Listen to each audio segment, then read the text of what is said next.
Zarar Siddiqi joins us now, writer, podcaster for the Raptors Republic. Talk about the Raps, of course, and as the beat goes on for the Toronto Raptors. Zarar, thanks very much for being with us. And, well, let's start with Jeremy Lin, the Lin sanity, the whole bit that comes along with him. Zarar, I think that's a great fit for the Raptors. This is a guy I think that can really help this team. And you talk about, the perfect player for the perfect situation. I think Jeremy Lin with the Raptors right now might be just that. What do you think? I think he's a low-maintenance fit. He's a guy that is high basketball IQ, can come on. He won't make any mistakes, so a coach can actually bring him into the game and trust him to run the offense the right way, and he won't deviate too much from the playbook, and when time comes, he can make the shot when it's open. I think he's also a guy who hasn't been to the playoffs much at all, is thirsty to make it to the playoffs, much like Marc Gasol, who's kind of like dying for playoff success. Jeremy Lin is in the same category, so not only do you get like two very good players, you also get two very motivated players who are eager to fit into whatever system that accepts them. And I think they're both those acquisitions are some smart moves by Masai at a deadline, which was pretty competitive in terms of what you could offer, what you could get. Well, competitive indeed. But one of the things, Zarar, and it shows you where the Raptors are at, whether it's Jeremy Lin or anybody else, it's an attractive place to be now. If you're one of these guys looking for the contract, obviously you're looking for an opportunity to play. You want to get minutes. You want to be a contributor. But if you can do that for a team that's on the cusp of, going deep into the playoffs, and how many teams in the NBA can you say that of? The Raptors are definitely one of them. I go back again. Lin for the Raptors right now seems to be a perfect fit. Yeah, Lin is a good fit. I think we should temper our expectations on what we think of the guy, because when most people know him from Linsanity for about 6-7 years ago, when he hit all those game winners, had all these 35-point games, and even beat the Raptors on their home floor with a game winner against Jose Calderon one-on-one. I remember that game distinctly. Now it's a different type of player. I think the scouting report on Lin is out. Everybody knows that he likes to go right. He likes to shoot with his right hand in that little pocket in the area. So the NBA has sort of figured him out from that perspective, but that doesn't mean that he still can't have a big impact on the game. And also, the Raptors aren't asking too much of him. They already have a point guard who will play 35 minutes in Kyle Lowry. They also have Fred VanVleet, who's injured but will return. So the ask of Lin is much smaller than perhaps what it has been in other teams. So the expectations are lower. I think what he also adds from just a completely non-basketball perspective is just there's a general excitement around the fans because of him, which I think is which almost supersedes his on-court impact. So all in all, when you look at all the things that are converging right now, his basketball play, the excitement around him, it's a good time to be a Raptor fan. I think, again, got to go back to Masai and give him a lot of credit to maneuvering at the trade deadline. Lin, I think he'll be great. The fans just got to temper their expectations that we're not going to see Linsanity, because he won't get Linsanity minutes. He'll get 15, 20, 22 minutes a game, and in those 22 minutes you can count on one thing: he's not going to make too many mistakes, and he's a shot maker who, when presented, the defense has to pay attention to him and can't forget about him. That's all you can ask for a guy you get at the deadline for free, basically. That's a great point, Zarar. Zarar Siddiqi is with us, writer, podcaster for Raptors Republic. I'm Roger Lajoi as we talk some Raps. Okay, Zarar, so Pascal Siakam doesn't get to the All-Star game, big deal, and then puts up 44 points. You know what? One thing about him, he has been watching him develop in front of our eyes. And you talk about a team, whether it's post-trade deadline, pre-trade deadline, what do you need when you've got younger players like that and you see exponential development continue and continue and continue? That was a real statement game for him. And end of the day, Zarar, it's one of the reasons the Raptors got to feel good, regardless of how it works out for this year. They brought in Leonard. They brought in Danny Green. They've made these signings with Lin off, the waiver wire, whatever, and they've managed to keep Pascal Siakam as a part and core of this team. So regardless of what happens moving forward, they know they get a great young player. And boy, what a performance for him the other night. I mean, it's amazing. I mean, he was being talked about as one of the, in the ESPN trade machine and all these fan trades. He was being talked about as the guy would go the other way if the Raptors were interested in someone like Anthony Davis. And sometimes it's about the trades you don't make. And Siakam, what you will notice about the guy is that, and I talked about this a couple of days ago, is that he is extremely quick to exploit mismatches. He recognizes a mismatch very quickly, and he has the skills to exploit it even more quickly. So, for example, like if you look at him, if he sees a smaller guy, he has no hesitation of going into the post and going either direction with his back to the basket. That's a huge asset for a guy his age and somebody who just started playing basketball 10 years ago. Like it's unbelievable. Take that on. Besides the back to the basket, he's also ambidextrous basically around the rim. So once he gets to the rim, the defense doesn't really know how to play him because he's equally good with both hands. And you mentioned the development of Siakam. It's the short period of time in which that development has happened that is more impressive. Players develop over years, 2, 3, 4, 5. Siakam has gone from almost an NBA unknown to on the cusp of, and should have been an all-star, frankly, in less than a year. That kind of growth in that short of a time, probably not going to be sustainable for the next 10 years, but boy, if he continues this trajectory for the next 2 to 3 years, the Raptors are in good shape regardless of what happens this offseason.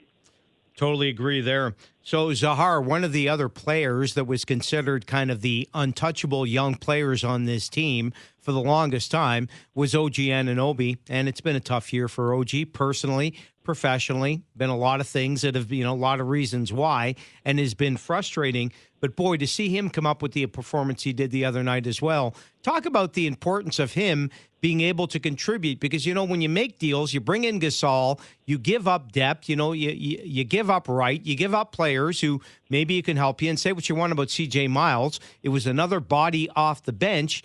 The fact that he can contribute the way he did the other night has got to be a great solace for the Raptors because now with less options available, they may really need him for these kind of performances at some point, especially in the regular season. Not so much playoffs, but down the regular seasons when you want to give guys some rest, and that was a big development, I thought, the other night.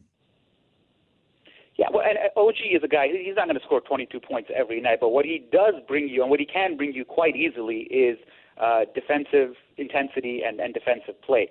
Not only is he's a great athlete. I think there's a lot of great athletes in the NBA. He's also an instinctive defender who knows when to pressure, when to back off, when to contest.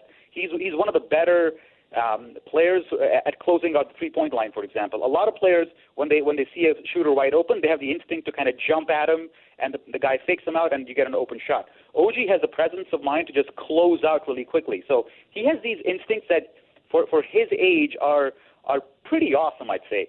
And again, with OG, just temper the expectation. He's not going to score 22 points, but he will give you defensive effort, and I think that's what the Raptors are asking of him, to come in, 20 minutes a game, 50 minutes a game maybe, and just supply some energy and pressure off the bench, which kind of turns the game around. And if you look at that third quarter of the last game, that third quarter was two different games in one quarter. For the first half of the quarter, the Raptors had almost zero defensive intensity.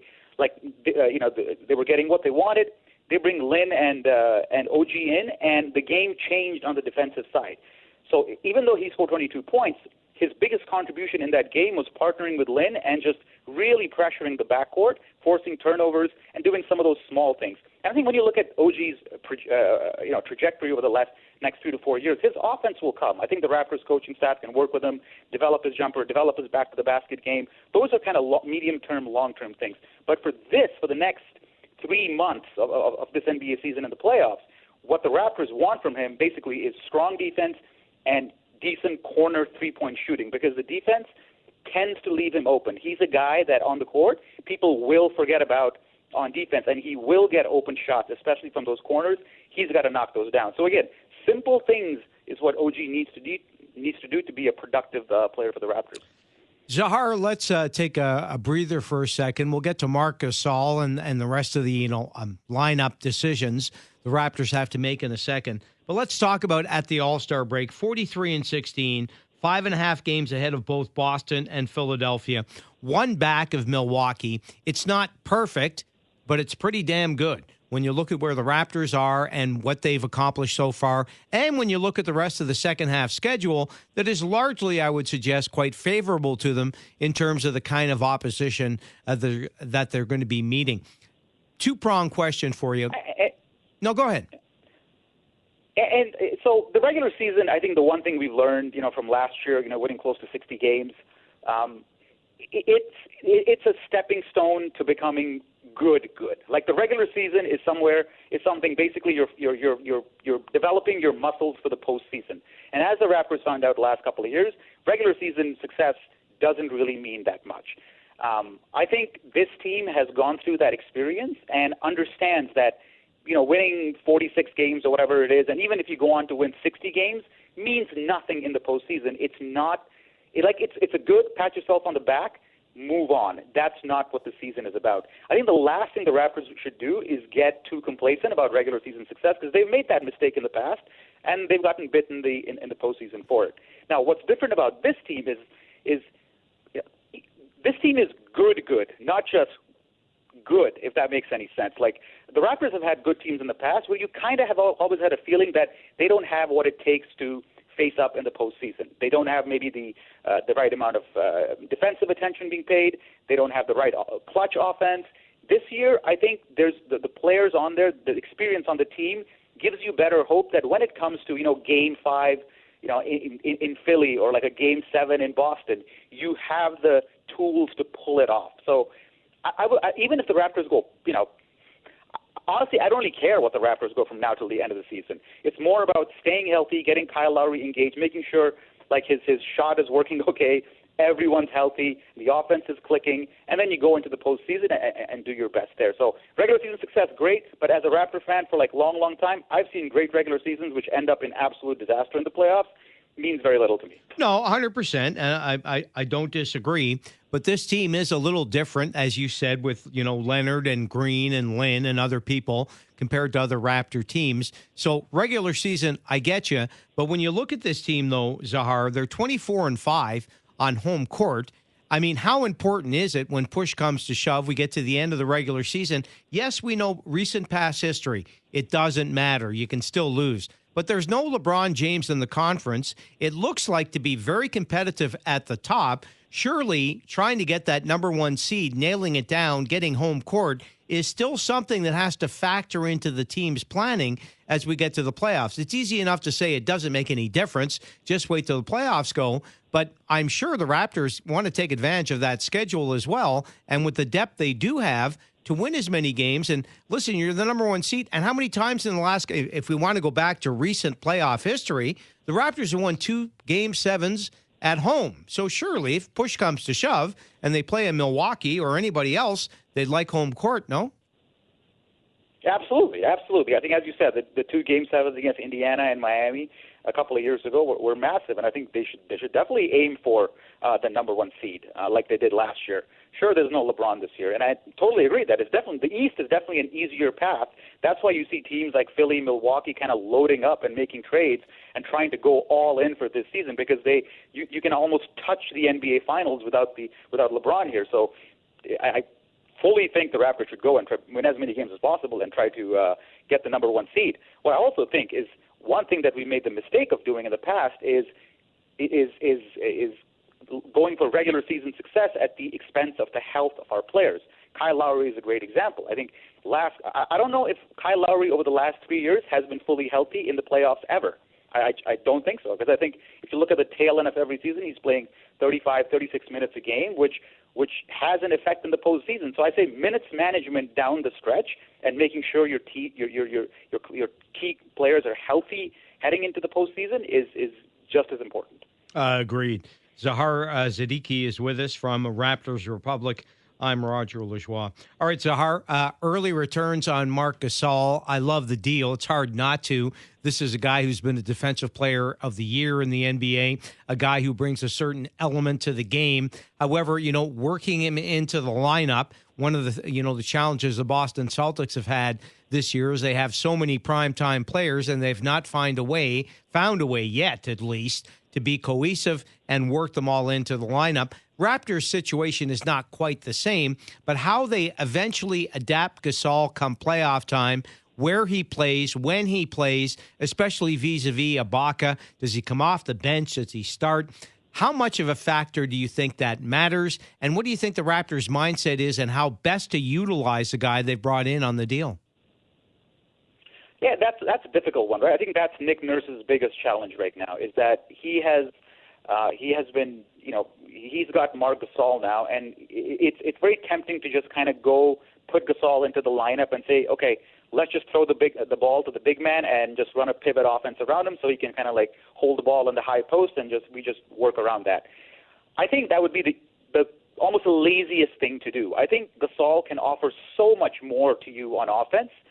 You can run. The Raptors have never had a player like him in the past. They haven't had a big man who can post up and is an excellent post passer. Gasol has an eye for the game that is almost like a point guard. Like he will see a cut happening before it happens. Like he's almost 2 seconds ahead of what's going to happen on the court. And how Nick Nurse integrates that into the rest of the Raptors offense is something to be watched. I honestly don't have like a great answer on what Nick Nurse should be doing. I just think it's a big challenge for him because if you look at the Raptors offense, they run a lot of pick and roll like every other NBA team. They run a lot of ISOs with Kawhi Leonard. Kyle Lowry is pretty ball dominant, so it does require some change in mindset on the part of the rest of the Raptors to integrate Gasol into the offense, and that integration is going to be key. Your other question of who starts and who comes off the bench, I think to my earlier point, Gasol's a guy who is in it to win it. Like he's here for a championship. He's a veteran who's 34 years old. Starting may mean something to him, but he is far more focused on the greater goal of the team of winning a title and going to the NBA Finals. So I don't think Nick Nurse will find too many challenges in trying to convince Gasol to come off the bench. I would imagine that, Tim Chisholm wrote an article a couple of days ago. He made a great case for Gasol to come to start just because offensively he gives you a lot more than Ibaka does. At the same time, you don't want to disrupt chemistry and make that change this late into the season. My general opinion here is that it's a good problem to have. Ultimately, it's not really, as they say, who starts the game, it's who finishes it. And if you look at it from that perspective, Nick Nurse has tons of offense on how he wants to match up with opposing teams. If the other team is kind of like, laying off you and leaving your center open, Ibaka's a great guy to bring in to hit the three. Like if they have a weak post player, Gasol's a guy who can go down and punish you in the post. So I see it as more options being presented to Nick Nurse.